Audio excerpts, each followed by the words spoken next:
नमः सिद्धिभ्यः।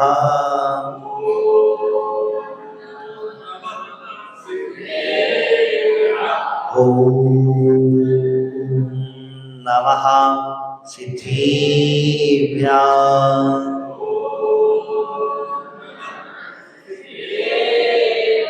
ॐ नमः सिद्धिभ्यः।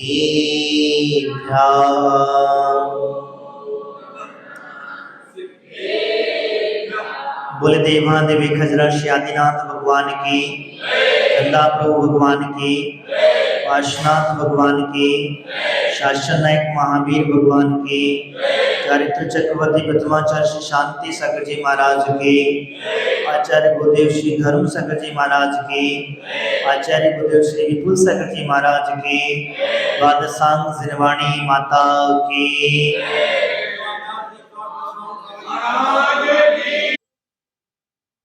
अपना बैर भाव को छोड़ करके एकत्रित होकर के भगवान की भक्ति में तल्लीनता पूर्वक अपने, क्योंकि जब तक व्यक्ति के जीवन में बैर भाव होते हैं तब तक वह व्यक्ति ऊंचाइयों पर नहीं उठ पाता है, क्योंकि ऊंचाइयों पर उठने के लिए उसे पुराना भुलाना पड़ता है। जैसे अगर घड़े में पानी भरना है तो घड़े का पानी खाली करना पड़ेगा कि नहीं करना पड़ेगा? करना पड़ेगा।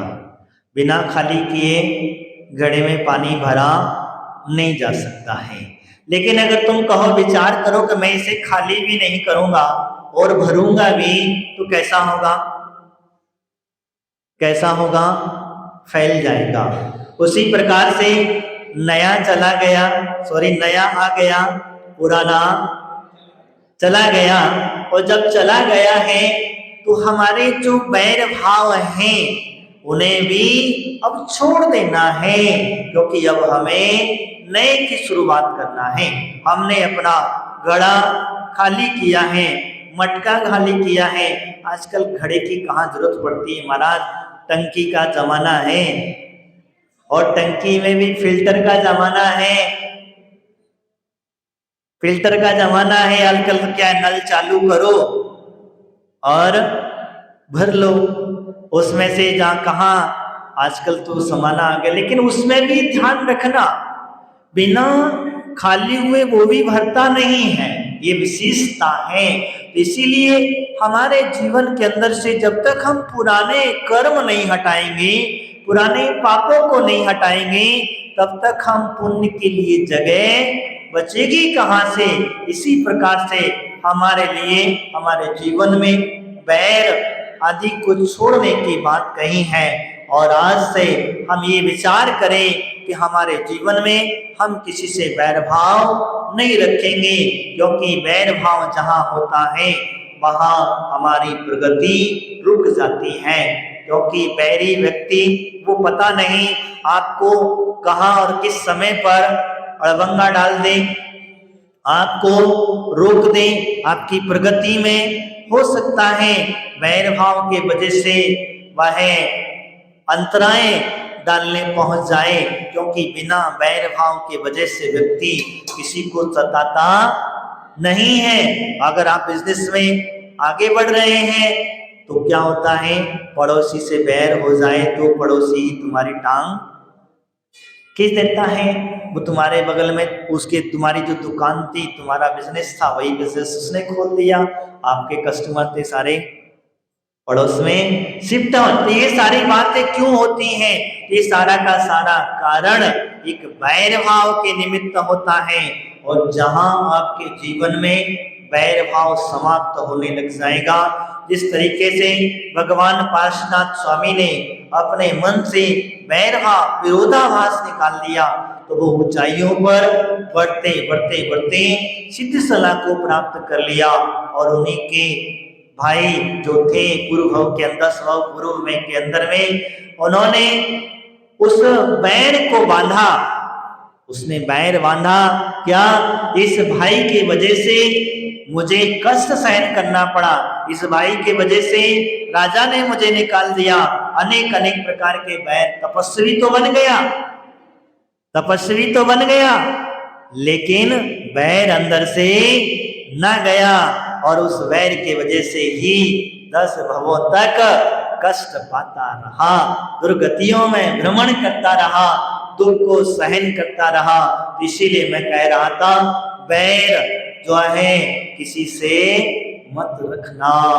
अब बैर पुराना चला गया है, तो अब नए के लिए, नए के अंदर में तू बैर पाप अभिमान छोड़ जग नित्य नए मंगल गान। नए में तो मंगल गान करना चाहिए, और जैसे जैसे आपके जीवन में मंगल गान होने लग जाएगा, उसी तरीके से आपका जीवन मंगलमय होने लग जाएगा। तो नया है तो नए का मंगल अवश्य होगा। ऋषि भाव कहते हैं, घर घर चर्चा रही धर्म की दुष्कृत दुष्कर हो जावे।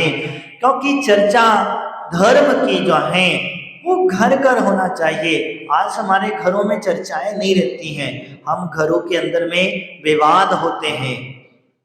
4 परिवार हैं, 4 घर में मेंबर हैं, और मेंबर घर में रह करके धर्म की चर्चा नहीं करेगा, वो धर्म की चर्चा नहीं करेगा। बैठ भी जाएगा तो क्या करेगा? इसकी बुराई, उसकी बुराई, इसने ऐसा किया, उसने ऐसा किया, राजनीति की चर्चा करेगा। और ज्यादा कहीं बैठ गया तो ज्यादा ही कुछ पकड़ करके बैठ जाता है, तो कहते हैं वो अपने पंथवाद को पकड़ करके बैठ जाता है। आज हमारे घर में 4 व्यक्ति हैं और 4 पंथों में बटे हुए हैं।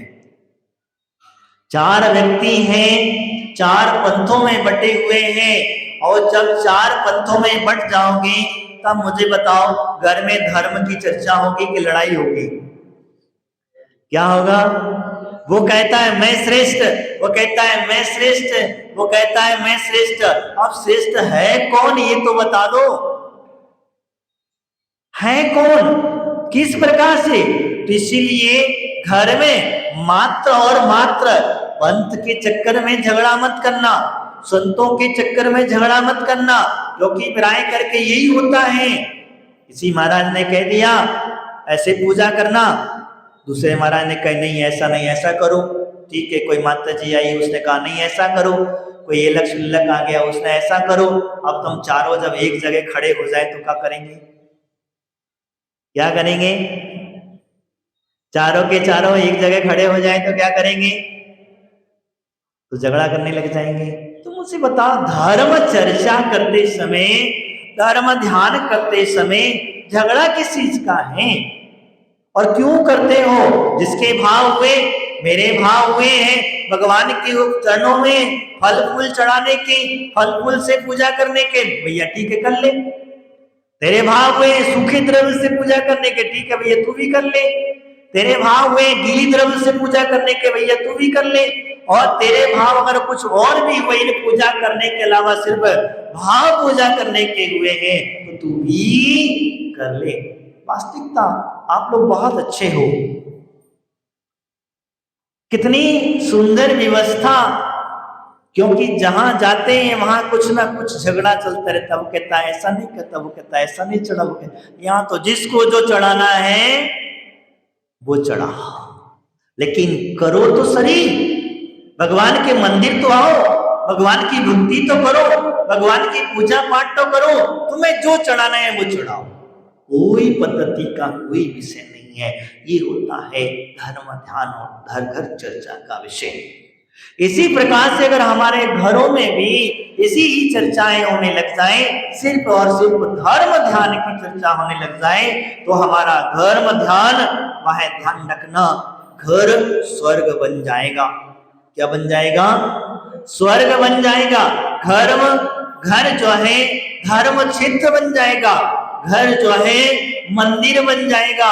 आप ध्यान रखना, धर्म क्षेत्रों पे जाने के लिए धर्म करते हो और घर में रह करके एक धर्म की चर्चा होने लग जाए तो बताओ, मंदिर में जाकर के पूजा पाठ करते हो, मंदिर में जाकर के स्वाध्याय आदि करते हो, घर में अगर स्वाध्याय होने लग जाए तो मंदिर बनेगा कि नहीं बनेगा? और कितना सुंदर ये वातावरण हो जाएगा।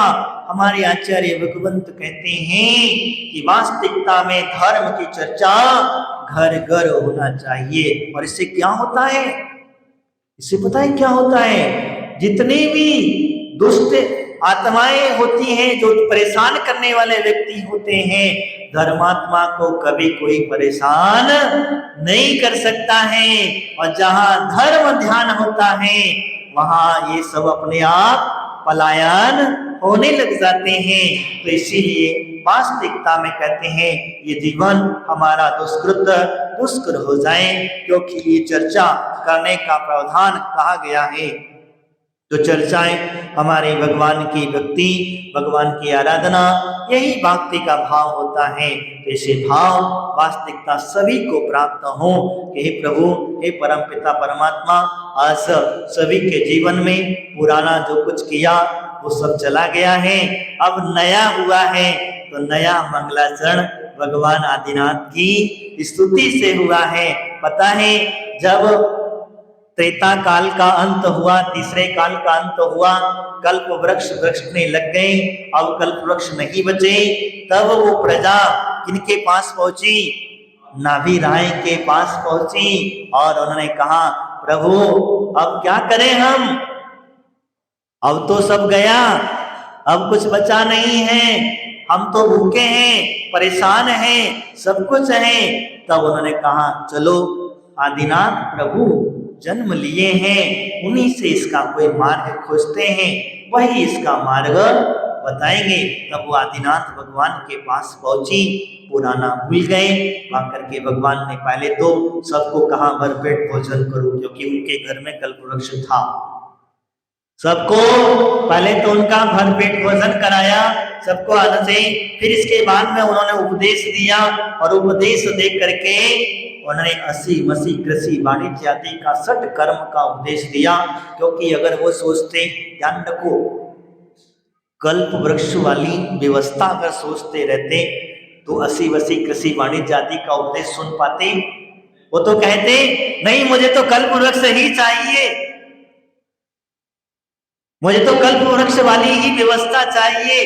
लेकिन नहीं, उन्होंने तो, भगवान ने कह दिया, वो गए, अब लुप्त हो गए हैं, अब वो जागृत होने वाले नहीं है। अब तो तुम्हें कर्म करना पड़ेगा, और कर्म वो भी असी वसी कांड जाति का कर्म करना पड़ेगा, तब जाकर के तुम्हें अपनी आजीविका आदि का पालन हो सकेगा। तो इसी प्रकार से बंधुओं, मैं भी आपसे यहाँ पर कह रहा हूँ कि अपने जीवन में पुराने पूर्व में हमने क्या किया, कैसा किया, किस तरीके से किया, अब उसे भुला दो और नया अच्छा करो, धर्म ध्यान करो, गुरुओं की आराधना करो, गुरुओं की आराधना आदि दो, दान पुण्य आदि करो। तो वही आपके जीवन में, घर में घर घर चर्चा धर्म की करो, बाकी धन की चर्चा नहीं करना।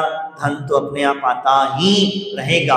जब घर में मंगलाचरण हो जाएगा, घर का मंगल का वातावरण हो जाएगा, तो अपने आप अपने जीवन में भी मंगल की कामना आते हैं। आप सभी का जीवन भी मंगलमय रहे, खुशहाल रहे, धन धान्य आदि से वृद्धि को प्राप्त हो, यही सब चाहते हैं। और अपने जीवन में उस प्रभु, उस परम पिता परमात्मा को साथ साथ में परम पिता परमात्मा बनने के राह पर आप चलें और उस परम पद को प्राप्त करें। इन्हीं भावनाओं के साथ बोले महावीर भगवान की, आचार्य विपुल सागर जी महाराज की, संत जनवाणी माता की,